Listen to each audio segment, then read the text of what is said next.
युवा सूर्यास्त के ठीक 6 बजे से 9 बजे के बीच में जब पहला प्रहर प्रारंभ हुआ तो उसने एक सरोवर में हिरणी पानी पीने के लिए आई।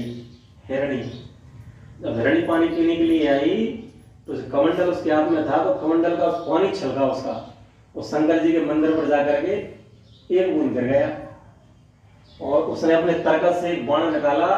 बाण निकालते समय बाण की नोक बेलपत्र के पेड़ में लगी और वहां से एक पत्ता टूटा और शंकर जी को जाकर के सड़ गया। और अनजाने में पूजा हो गई, जानकर तो करता नहीं है, शिकारी है। अनजाने में जब पूजा हो गई तो हिरणी जैसे उसने बाण निकाला तो हिरणी चौंक गई। हिरणी कहने लगी मुझे मारना क्यों चाहते हो? तो शिकारी कहता मैं इसलिए मारना चाहता हूँ, मैं 10 वर्ष से परेशान हूँ, मैं भूखा हूँ, मेरे घर पे बच्चे भूखे हैं, पति पत्नी भूखी है, मैं तुम्हें मारूंगा, तुम्हारा मांस ले जाकर के बच्चों को खिलाऊंगा और भूखे को भोजन कराना इससे बड़ा कोई यज्ञ नहीं होता। तो हिरणी कहने लगी बात तो आप ठीक कर रहे हो, मुझे मारना चाहते हो उसको मार लेना, लेकिन एक मेरा निवेदन सुन लो आप। शिकारी बोलने लगा क्या निवेदन है? मेरा ये निवेदन है कि मैं घर पर अपने पति को बता करके नहीं आई हूँ और घर पर पति को बता करके आऊंगी, फिर लौट के आ जाऊंगी, फिर मुझे मार लेना।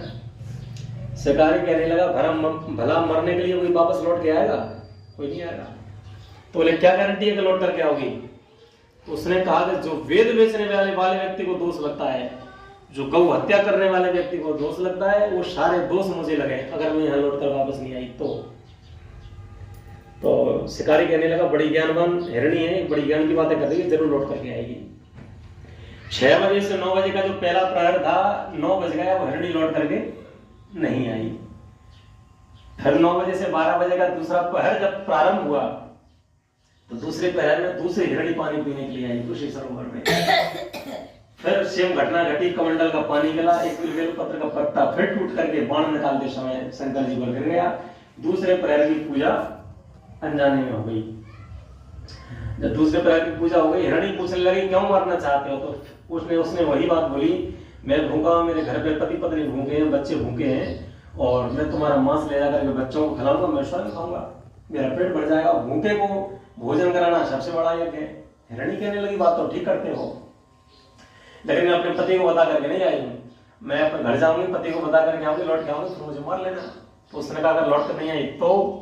उसने कहा लौट के नहीं आई तो जो गाय काटने वाले व्यक्ति को दोष लगता है वो दोष मुझे लगेगा, मैं लौट करके नहीं आई। शिकारी कहने लगा ये भी बड़ी ज्ञानवान शिकारी हिरणी है, लौट करके जरूर आएगी। दूसरा प्रहर खत्म हो गया, रात्रि के 12 बज गए, वो भी हिरणी लौट करके नहीं आई। और 12 से 3 का जब तीसरा प्रहर प्रारंभ हुआ, जब तीसरा प्रहर प्रारंभ हुआ तो तीसरी हिरणी पानी पीने के लिए उस सरोवर में आई। जब तीसरी हिरणी पानी पीने के लिए आई तो सेम घटना उसके साथ में घटी। कमंडल का पानी गिरा, भगवान शंकर पर जाकर के चढ़ गया, बेलपत्र का एक पत्ता गिरा, शंकर पर जाकर के चढ़ गया। फिर हिरणी बोलने लगी क्यों मारना चाहते हो? शिकारी बोला मेरे बच्चे घर में भूखे हैं, इसलिए मैं आपको मारना चाहता हूँ। तीसरी हिरणी भी बोलने लगी मैं अपने पति को बता करके नहीं आई हूँ और मैं घर जाऊंगी, पति को बता करके आऊंगी, फिर तो मुझे मार लेना। वो बोलने लगा क्या गारंटी है लौट करके आओगी? तो उसने कहा जो गाय काटने वाले व्यक्ति को दोष लगता है, जो वेद बेचने वाले व्यक्ति को दोष लगता है, वो सारे दोष मुझे लगेगा, तो लौट करके नहीं आएगा। वो कहता है ये भी बड़ी ज्ञानवान शिकारी हिरणी है, ज्ञान की बातें कर रही है, जरूर लौट करके आएगी। तीसरा प्रहर खत्म हो गया, सुबह के 3 बज गए, वो लौट करके वो भी नहीं आई। चौथे प्रहर में एक हिरण पानी पीने के लिए आया उस सरोवर में। हिरण जैसी पानी पीने के लिए आया, कमंडल से पानी झलका, भगवान शंकर पर जाकर के चढ़ गया। बाण निकालते समय बेलपत्र का पत्ता ही टूटा, शंकर जी पर जाकर के चढ़ गया। हिरण चौंक गया क्यों मारना चाहते हो? शिकारी बोला मेरे बच्चे घर पर भूखे हैं, मैं तुम्हारा मांस ले जाकर के बच्चों को खिलाऊंगा, इसलिए तुम्हें मारना चाहता हूँ। तो उसने कहा देखिए मारना चाहते हो तो मुझे मार लो, लेकिन एक मेरा निवेदन आप सुन लो। क्या निवेदन है? बोले मैं अपने घर पर पत्नियों को बता करके नहीं आया हूँ और मैं घर जाऊंगा, पत्नियों को बता करके आऊंगा, फिर तुम मुझे मार लेना और मेरा मांस बच्चों को खिला देना, तुम खा लेना। तो वो बोला ना लौट के नहीं आया था, लौट के नहीं आए तो जो दोस्त गाय काटने वाले व्यक्ति को लगता है वो मुझे लगे। तो शिकारी बोलता है ठीक है। अब ये तीनों हिरणी और ये हिरण, ये चारों आपस में पति पत्नी थे, जंगल में विचरण करते हुए आपस में टकरा गए चारों लोग। जब आपस में टकराए तो हिरणी बोलने लगी अपने पति से कि देखो मैं बता करके नहीं गई थी, मैं शिकारी को बाधा करके आई हूँ और मुझे वापस जाना है वहां, नहीं तो मुझे दोष लगेगा। शिकारी को हिरण कहने लगा मैं भी बाधा करके आया हूँ, दूसरी हिरणी कहने लगी मैं भी बाधा करके आई हूँ, तीसरी हिरणी कहने लगी मैं भी बाधा करके आई हूँ। तो चारों जब बाधा करके आए हैं तो बोले चारों में साथ में चलते हैं। चारों लोग जब उस बेलपत्र के समीप शिकारी के पास जाए गए तो शिकारी बड़ा प्रसन्न हो गया। मैं तो एक शिकार की तमन्ना में था, यहाँ तो चार चार शिकारी मुझे मिल रहे हैं, चार लोगों का मैं मांस खाऊंगा, मैं बच्चों को खिलाऊंगा, पेट भर जाएगा। भूखे को भोजन कराना सबसे बड़ा एक है। तो चारों एक साथ में देखे तो बेलपत्र के पेड़ से ऊपर से उतर करके नीचे वो शिकारी आ गया।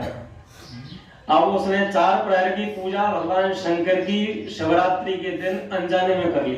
जानकर तो करता नहीं है, शिकारी है, मांस खाना खिलाना उसका धर्म है।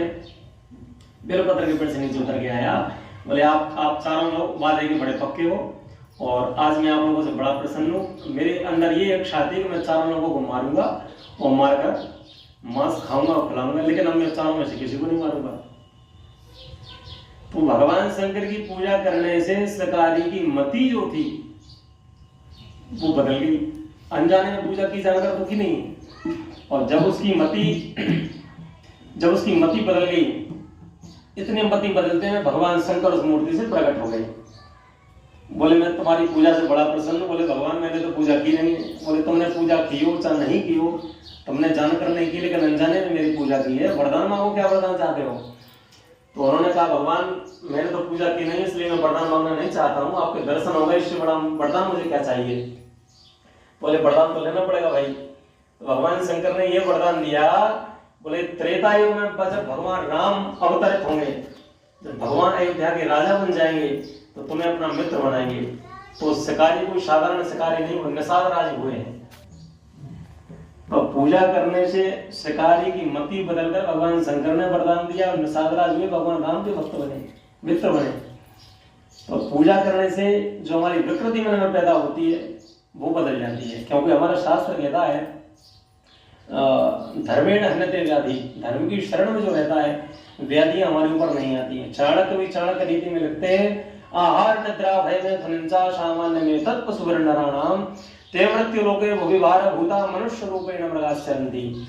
हम आहार खाते हम भी हैं, खाते जानवर भी हैं, निद्रा सोते हम भी हैं, सोते जानवर भी हैं, भय मरने का भय हमको भी है, मरने का भय जानवरों को भी है, मैथुन क्रिया से बाल बच्चे हम भी पैदा करते हैं, जानवर भी पैदा करते हैं।